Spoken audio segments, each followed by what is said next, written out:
السلام علیکم ورحمۃ اللہ وبرکاتہ۔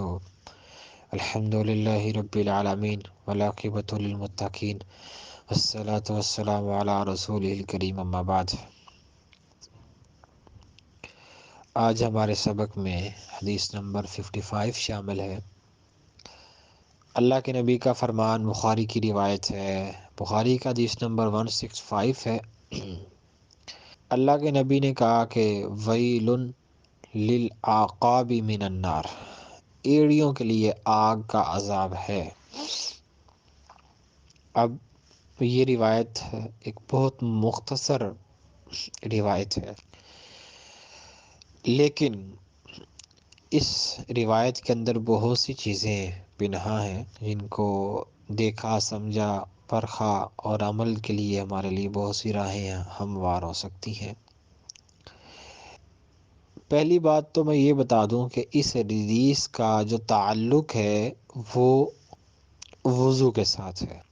اب اس کے اوپر تفصیلی میرا لیکچر موجود ہے، صحیح بخاری کی شرح جو میری چل رہی ہے بخاری کی، یوٹیوب پر 165 حدیث نمبر کا لیکچر جو ہے وہ موجود ہے، اس کو سنا جا سکتا ہے۔ تو اس روایت میں اللہ کے نبی کا جو تعلق ہے وہ وضو کے ساتھ ہے۔ دوسری بات اس میں یہ سمجھنے والی ہے کہ اس روایت کا تعلق وضو کے ایک جز کے ساتھ ہے، یعنی کہ جو اجزائے وضو ہیں جن کو وضو کے دوران دھویا جاتا ہے یا مسح ہوتا ہے، ان اجزاء میں سے ایک جز کے متعلق کی روایت ہے۔ اب تیسری بات اس میں یہ سمجھ آتی ہے کہ اس روایت کا جز مراد لے کے تمام اجزاء کی طرف اشارہ کرنا مقصود ہے۔ چوتھی بات یہ ہے کہ یہ روایت انکمپلیٹ ہے۔ کمپلیٹ روایت میں صحابہ کا جنگ کے موقع پہ جب پڑاؤ تھا تو اللہ کے نبی کو نماز کا وقت ہو رہا تھا، تو صحابہ نے جلدی جلدی وضو کیا اور نماز پڑھنے کی اور نماز پڑھنے کی جلدی کی وجہ سے کچھ صحابہ کی وضو کرتے ہوئے ایڑیاں خشک رہ گئی تھیں۔ تو اللہ کے نبی نے کہا ویل للعقاب، ویل للعقاب، ویل للعقاب۔ اللہ کے نبی نے اس کو 2-3 دفعہ یہ لفظ دہرایا، یہ جملہ بولا کہ ایڑیوں کے لیے عذاب ہے، ایڑیوں خشک رہ جانے والوں کے لیے عذاب ہے۔ بیسیکلی لفظ یہی ہونا چاہیے، ترجمہ بھی یہ بنتا ہے کہ خشک رہ جانے والی ایڑیوں کے لیے عذاب ہے، لیکن چونکہ عربی بڑی فصیح اور بلیغ زبان ہے تو ویل ہلاکت ہے للعقاب، ایڑیاں والوں کے لیے۔ اب یہاں بھی جو ہے وہ قل بول کے جو ہے وہ جز مراد لیا گیا ہے، جز بول کے قل مراد لیا گیا ہے۔ تو یہ ایک اس حدیث کا کنسیپٹ تھا کہ اللہ کے نبی کے صحابہ کی ایڑیاں وضو کے دوران خشک رہ گئی تھی۔ یہ بات بھی واضح ہوئی کہ ایڑیوں سے کیا مراد ہے۔ ایڑیوں سے مراد ہے کہ ایڑیاں خشک رہ گئی تھی دھوتے وقت۔ اب آتے ہیں اس روایت کے بالترتیب ان پوائنٹس کی طرف کہ اس روایت کا تعلق وضو کے ساتھ ہے، تو یعنی کہ اس حدیث سے سمجھ آتی ہے کہ وضو کی بہت زیادہ فضیلت ہے، بہت زیادہ اس کا مقام و مرتبہ ہے، اور اس سے بڑھ کر کیا فضیلت ہو سکتی ہے کہ وضو کے بغیر نماز ہی نہیں ہوتی۔ کتنی بڑی وضو کے لیے ایک اہمیت کی بات ہے کہ اس کو شرط کہا گیا ہے نا، جب شرط نہیں ہوتی تو مشروط بھی نہیں پایا جاتا۔ مثال کے طور پہ اگر شرط ہے نماز کے لیے وضو، تو وضو نہیں ہے تو نماز نہیں ہوگی، تو اس لیے اس سے بڑی اور کیا اہمیت ہو سکتی ہے۔ دوسری بات یہ ہے کہ اس حدیث کا تعلق جو ہے وہ ایک جز کے ساتھ ہے۔ اب اللہ کے نبی نے یہاں ایڑیوں کے متعلق کہا ہے، صحابہ کی ایڑیاں خشک رہ گئی تو اللہ کے نبی نے کہا تھا ایڑیوں والوں کے لیے ہلاکت ہے۔ مقصد اللہ کے نبی کا کیا تھا وہ انشاءاللہ آخر میں بیان کروں گا۔ تو اس سے معلوم ہوتا ہے کہ اگر ایڑیاں خشک رہ جانے سے اللہ کے نبی نے عذاب کی وعید بیان کی ہے، تو اس طرح اگر کسی کے بازو خشک رہتے ہیں، چہرہ خشک رہتا ہے، ہاتھ خشک رہتے ہیں، تو ان کے لیے بھی یہی معاملہ ہوگا۔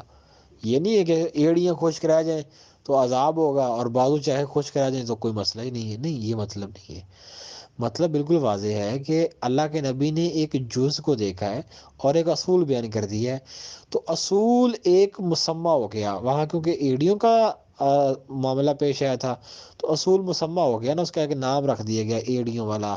ایڑیوں والوں جو ہے ان کے لیے ہلاکت ہے. لیکن یہ اگر کسی کی ایڑیاں خشک نہیں ہیں، بازو خشک ہیں، تو ان کے لیے بھی یقیناً ہلاکت ہے.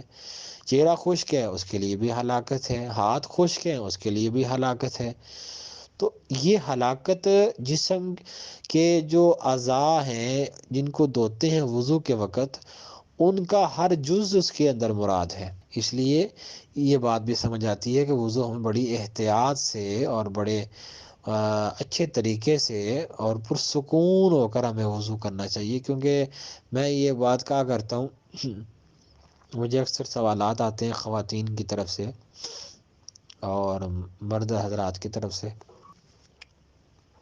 کہ شیخ نماز میں خضوع خشوع جو ہے وہ کیسے پیدا ہوگا. تو میں کہا کرتا ہوں کہ اپنی نمازوں کے وضو کو ٹھیک کر لیں. آدھی نماز کا خضوع خشوع جو ہے انسان کے وضو میں چھپا ہوا ہے، لیکن ہم نہیں غور کرتے اس کے اوپر. تو اس لیے وضو بڑی اہمیت کا حامل ہے. وضو ٹھیک کریں انشاءاللہ اور اچھے طریقے سے. ہمارا تو 1 منٹ سے پہلے ہمارا وضو ہو جاتا ہے. میں نے اپنے ایک استاد تھے، اللہ ان کی زندگی کو دراز کرے، وہ وضو تقریباً 15 منٹ میں کیا کرتے تھے. اور میں بڑا حیران ہوا کرتا تھا اس وقت، بچپنا تھا، کہ 15 منٹ وضو کے اوپر استاد لگاتے تھے. اس قدر وہ توجہ سے خضوع خشوع سے وضو کرتے تھے، اور پھر ان کی نماز میں بھی یقیناً یہ خضوع خشوع نظر آتا تھا. تو اس لیے وضو بڑے خضوع خشوع سے کرنا چاہیے. لیکن ہمارا سارا فوکس نماز پہ ہوتا ہے، لیکن جو نماز کی اصل چیز ہے، جو نماز سے پہلے ہمیں تیاری کی طرف لے کے جاتی ہے، یہ ایسا ہی ہے کہ ہم انٹرویو کو کہ جانے کی تیاری تو کر لیں، لیکن انٹرویو دینا کیسے ہے اس کی ہماری تیاری ہی نہ ہو. تو ہم ویل ڈریس تو ہو جائیں، لیکن وہاں جا کے ویل ڈریس ہو کے بیٹھ تو جائیں گے، لیکن بیٹھ کے بولنا کیا ہے؟ وہ بولنے کے لیے ہم سے پہلے جو تیاری کرنی ہے وہ کیا کرنی ہے، وہ بھی کرنا ضروری ہے. تو اس طرح پھر اللہ کے نبی نے کہا من النار، ان کے لیے عذاب ہے. تو اس کا کیا مطلب ہے؟ اس کا مطلب یہ ہے کہ اللہ کے نبی نے ایک تنبیہ کی ہے. یہ اسلوب ہوتا ہے اہل عرب کا. تو اللہ کے نبی کہ یہاں سے جو عذاب کی وجہ سنانا، یہ نہیں کہ وہ اگر کوئی بندہ جو ہے وہ ایڑیاں خشک رہ گئی ہیں تو وہ ناؤذ باللہ جہنمی ہو جائے گا، ایسا نہیں ہے. یہ تنبیہ مراد ہے، اشارے سے بات سمجھائی گئی ہے کہ وضو کو اچھے طریقے سے کریں. اگر وضو کا کوئی اعضاء خشک رہتا ہے تو یہ آپ کے لیے گناہ کا سبب ہوگا. تو اس لیے ہم نے گناہوں سے بچنا ہے. ہم نے وضو کو اچھے طریقے سے کرنا ہے تاکہ ہماری نماز بھی اچھے طریقے سے اس کی ادائیگی ہو سکے.